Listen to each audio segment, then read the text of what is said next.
Right గా మోందా తుఫాన్ కి సంబంధించిన బ్రేకింగ్ న్యూస్ చూస్తున్నాం. మోందా ప్రభావం ఏపీని తాకనుంది.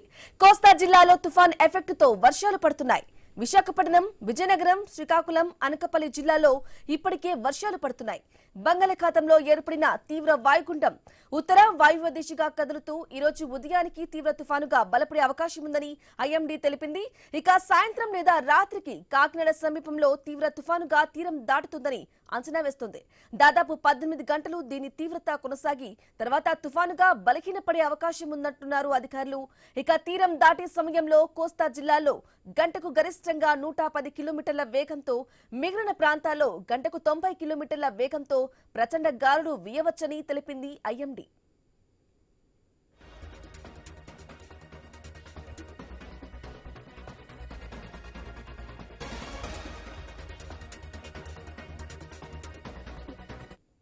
అలాగే విశాఖపట్నం, అనకాపల్లి, శ్రీకాకుళం, కాకినాడ, అంబేద్కర్ కోనసీమ, పార్వతీపురం, మన్యం జిల్లాలో ఓ మోస్తరు వర్షాలు కురుస్తున్నాయి.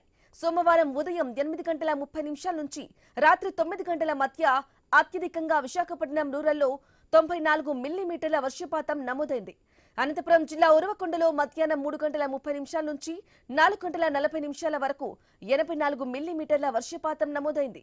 పలు జిల్లాలకు ఆకస్మిక వరద ముప్పు పొంచి ఉందని ఐఎండీ హెచ్చరించింది.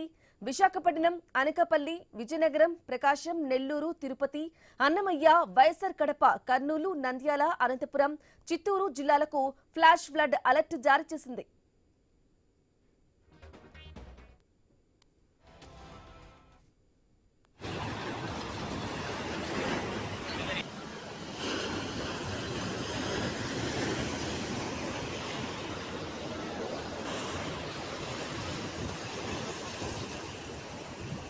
Achis.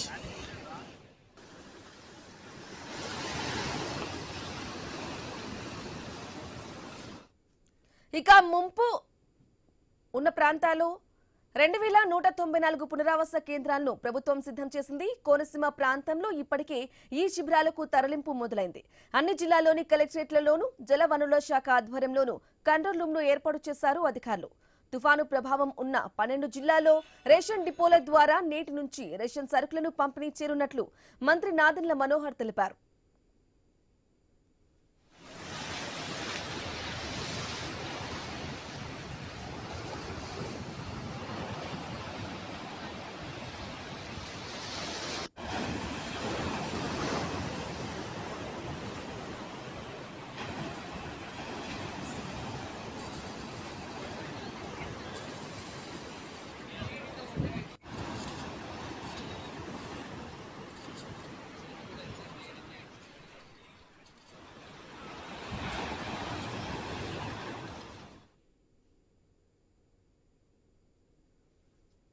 రైట్గా మోందాకి సంబంధించిన బ్రేకింగ్ న్యూస్ చూస్తున్నాం. మోందా ప్రభావం ఏపీకి తాకనుంది. కోస్తా జిల్లాలో తుఫాన్ ఎఫెక్ట్ తో వర్షాలు పడుతున్నాయి. ఇదే విషయానికి సంబంధించి పూర్తి సమాచారం మా ప్రతినిధి రాజు ఫోన్ ద్వారా అందిస్తారు. రాజు, చెప్పండి, ఏపీకి మోందా తుఫాన్ ప్రభావం అయితే తీవ్రంగా ఉండబోతున్నట్లుగా కూడా ఐఎండీ చెప్తోంది. అప్డేట్స్ ఏంటి? గుడ్ మార్నింగ్ బ్రాహ్మణి. ఏదైతే పశ్చిమ మధ్య దాని ఆనుకుని ఉన్నటువంటి నైరుతి బంగాళాఖాతం మీదుగా ఏర్పడినటువంటి తీవ్ర అల్పపీడనం గత అర్ధరాత్రి అయితే తుఫానుగా మారింది. దీనికి మొత్తాన్ని నామకరణం కూడా చేసిన నేపథ్యంలోనే ఈ తుఫాన్ అయితే ఏపీ వైపు దూసుకొస్తుంది. ప్రస్తుతం ఇది రాత్రి 12 గంటల సమయంలో బంగాళాఖాతంలో తుఫానుగా మారింది. ఇది దక్షిణాగ్నేయంగా మచిలీపట్నం 280 కిలోమీటర్ల దూరంలో అయితే కేంద్రీకృతమైంది. అలాగే కాకినాడకి 360 కిలోమీటర్లు, విశాఖపట్నంకి 410 కిలోమీటర్ల దూరంలో ఉంది. అదే ఒడిశాలో గోపాల్పూర్ కి అయితే 610 కిలోమీటర్ల దూరంలో ప్రస్తుతం అయితే ఇది కేంద్రీకృతమై తుఫానుగా కొనసాగుతుంది. మరికొన్ని గంటల్లో ఇది తీవ్ర తుఫానుగా మారుతుందని చెప్పి వాతావరణ శాఖ అధికారులు అయితే అంచనా వేస్తున్నారు. దీని ప్రభావంతో ఈ రోజు సాయంత్రం లేదా రాత్రికి అయితే మచిలీపట్నం, కాకినాడ మధ్యలో తీరం దాటుతుందని చెప్పి అధికారులు అయితే అంచనా వేస్తున్న నేపథ్యంలో తీరం దాటే సమయంలో 90 నుంచి 100 కిలోమీటర్ల వేగంతో ఎదురుగాలు వీస్తాయని చెప్పి అంచనా వేస్తున్న అధికారులు అంచనాలు వేస్తున్నారు. ఈ నేపథ్యంలో రాష్ట్ర ప్రభుత్వం కూడా గత 2 రోజులుగా ఈ తుఫాన్ మీద అయితే ప్రతి శాఖ అధికారులు కూడా అప్రమత్తం చేసింది. దాదాపు 1000 బృందాలతో 12,000 మంది సిబ్బందితో సహాయక చర్యలు చేపట్టేందుకు అయితే రాష్ట్ర ప్రభుత్వం సిద్ధంగా ఉంది. అదేవిధంగా పునరావాస కేంద్రాలు కూడా భారీగా ఏర్పాటు చేసింది. రాష్ట్రంలో ఏదైతే తీవ్రంగా తుఫాను ప్రభావం ఉంటుందని చెప్పి అధికారులు తెలియజేస్తున్నారు. ఆయా జిల్లాలకు సంబంధించి ఇప్పటికే అనకాపల్లి, విజయనగరం, ప్రకాశం, నెల్లూరు, తిరుపతి, విశాఖపట్నం, అన్నమయ్య, కడప, కర్నూలు, నంద్యాల, అనంతపురం, చిత్తూరు జిల్లాలకైతే ఇప్పటికే రెడ్ అలర్ట్ జారీ చేశారు. అదేవిధంగా పోర్టులకు కూడా 4వ నెంబర్ ప్రమాద హెచ్చరిక కూడా జారీ చేసిన పరిస్థితి అయితే కనిపిస్తుంది. ఆకస్మిక వరదలు వచ్చే అవకాశం ఉన్నటువంటి జిల్లాలన్నింటిలో కూడా ఇప్పటికే అధికార యంత్రాంగం పునరావాస కేంద్రాలను ఏర్పాటు చేసి ఆ ప్రజల్ని అవసరమైతే అంటే వరద ముంపుకు గురయ్యే ప్రాంతాల్లో ఉన్నటువంటి ప్రజల్ని అవసరాన్ని బట్టి పునరావాస కేంద్రాలకు కూడా తరలిస్తున్నారు. కొన్ని ప్రాంతాల్లో ఇప్పటికే ఆ తరలింపు కూడా చేపట్టడం జరిగింది. మరోవైపు కొండవాలు ప్రాంతాల్లో ఉన్నటువంటి ప్రజలు ఎంతమంది ఉన్నారు, వాళ్ళ కుటుంబాల పరిస్థితిని కూడా ఇప్పటికే అంచనా వేసి ఎప్పటికప్పుడు వాళ్ళను కూడా తరలించేందుకైతే సిద్ధం చేస్తున్న పరిస్థితి కనిపిస్తుంది. ముఖ్యంగా చూసుకుంటే ఈ ముంపు ఉన్న ప్రాంతాలు దాదాపు 2194 ఆ ప్రాంతాల్లో పునరావాస కేంద్రాలను అయితే ప్రభుత్వం సిద్ధం చేసింది. కోనసీమ ప్రాంతంలో ఇప్పటికే శిబిరాలకైతే ప్రజలను తరలిస్తున్నారు. ఎందుకంటే కోనసీమ ప్రాంతంలో ఆ తుఫాను తీరం దాటే అవకాశాలు ఉన్నట్టు వాతావరణ శాఖ హెచ్చరికలు జారీ చేసే నేపథ్యంలో ముఖ్యంగా కోనసీమ ప్రాంతం చుట్టుపక్కల ఉన్నటువంటి ప్రాంతాల మీద ఎక్కువగా దృష్టి పెట్టింది. అదేవిధంగా పునరావాస కేంద్రాలకి తరలించే సమయంలో వాళ్ళకి అవసరమైనటువంటి నిత్యావసర సరుకులు కూడా అందుబాటులో ఉంచాలని చెప్పి అధికారులు సూచన చేసిన నేపథ్యంలో రేషన్ డిపోల ద్వారా రేషన్ డీలర్ల ద్వారా కూడా సరుకులు అయితే రవాణా చేస్తున్న పరిస్థితి కూడా ఉందని చెప్పుకోవచ్చు. ముఖ్యంగా రాష్ట్రంలో అన్ని జిల్లాల్లో కూడా వర్షాలు అయితే భారీగా పడుతున్న పరిస్థితి ఉంది. ఇప్పటికే విశాఖపట్నం రూరల్ అయితే అత్యధికంగా 94 మిల్లీమీటర్ల వర్షపాతం నమోదైంది. అదేవిధంగా అనంతపురం జిల్లాలో 84 మిల్లీమీటర్ల వర్షపాతం కూడా నమోదైంది. దీంతో రాబోయే 3 రోజులు కూడా దీని ప్రభావం మరింత తీవ్రంగా ఉండే అవకాశాలు ఉన్నాయి. ఇదిగా తీరం దాటే సమయంలో దాదాపు 90 నుంచి 110 కిలోమీటర్ల వేగంతో ఎదురుగాలు వీస్తున్న సమయంలో భారీగా వృక్షాలు నేలకూలే అవకాశం ఉంది. విద్యుత్ స్తంభాలు కూడా నేలకూలే అవకాశం ఉంది. అదేవిధంగా పట్టణాలు, నగరాల్లో ఉన్నటువంటి హోర్డింగులు ఏవైతే ఉన్నాయో భారీ హోర్డింగులు అవి కూడా నేలకూలే అవకాశాలు ఉన్న నేపథ్యంలో ప్రజలందరూ అవసరమైతే తప్పితే రోడ్డు మీదకి రావద్దంటూ ఇప్పటికే తీవ్రమైనటువంటి హెచ్చరికలు జారీ చేశారు. మరోవైపు సముద్ర తీర ప్రాంతం సముద్రం అంతా కూడా అల్లకల్లోలంగా ఉంది. దాదాపు 3 మీటర్ల ఎత్తు వరకు కూడా అల్లైతే ఎగిసిపడుతున్న పరిస్థితి కూడా ఇప్పటికే రికార్డు నమోదవుతుంది. దీంతో సముద్ర తీర ప్రాంతంలో ఉన్న మత్స్యకారులందరినీ కూడా తుఫాన్ షెల్టర్లకు అయితే తరలించేందుకు సిద్ధం చేశారు.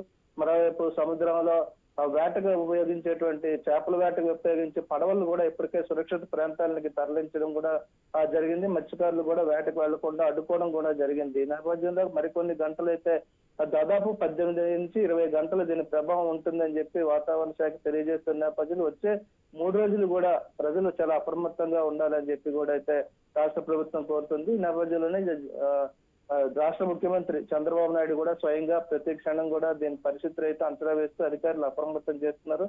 ఈ రోజు కూడా అధికారులతో సమీక్షించే అవకాశాలు కనిపిస్తున్నాయి. ఈ తుఫాను ప్రభావంతో ప్రాణ నష్టం, ఆస్తి నష్టం జరగకుండా ముందస్తు చర్యలు అయితే తీసుకోవాలని చెప్పి ఇప్పటికే అధికారులందరినీ కూడా అప్రమత్తం చేయడం జరిగింది. దీనికి ప్రజలు కూడా పూర్తిగా సహకరించాలని చెప్పి రాష్ట్ర ప్రభుత్వం కోరుతున్న పరిస్థితి కనిపిస్తుంది. బ్రాహ్మణ అయితే రాజు చెప్పండి, ఇక కొన్ని ప్రాంతాల్లో రెడ్ అలర్ట్ కూడా ప్రకటించడం జరిగింది. రెడ్ అలర్ట్ ప్రకటించిన ప్రాంతాల్లో లోతట్టు ప్రాంతాల్లో ఆకస్మిక ఫ్లడ్స్ వచ్చే అవకాశం ఉన్నట్లుగా కూడా ఐఎండీ చెప్తోంది. ఈ నేపథ్యంలో లోతట్టు ప్రాంత ప్రజల్ని పునరావాసాలకు తరలించారా, ఎటువంటి ఏర్పాటు చేశారు, అప్డేట్స్ ఏంటి?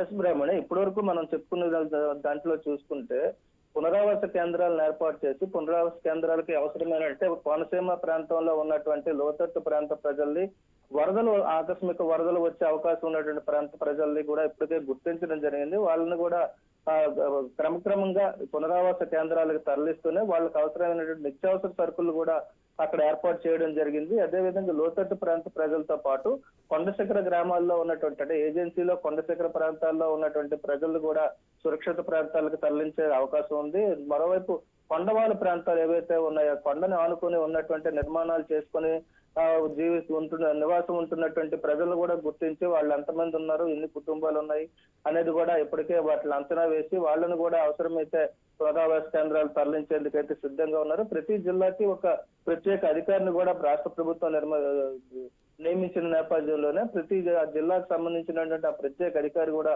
జిల్లా కలెక్టర్, ఎస్పీతో సమన్వయం చేసుకుంటూ ఎప్పటికప్పుడు పరిస్థితిని కూడా సమీక్షిస్తున్నారు. ఇదే నేపథ్యంలో మండల మండల స్థాయి వరకు కూడా ఒక ప్రత్యేక అధికారిని నియమించి, దాంతోపాటు సముద్ర తీర ప్రాంతాల్లో ఉన్నటువంటి గ్రామాలకు కూడా ఒక్కొక్క పంచాయతీకి ఒక్కొక్క అధికారిని కూడా నియమించి ఎప్పటికప్పుడు పరిస్థితిని అయితే సమీక్షించడం జరుగుతుంది. వాళ్ళందరినీ కూడా అవసరమైతే తుఫాన్ షెల్టర్లకు తరలించడం, వాళ్ళకి అవసరమైనటువంటి తాగునీరు, మందులు, వైద్య శాఖకు సంబంధించి మందులు, వైద్య శిబిరాలు కూడా ఏర్పాటు చేయడం జరుగుతుంది. ఆహార పట్లాలు కూడా సిద్ధం చేస్తున్నారు.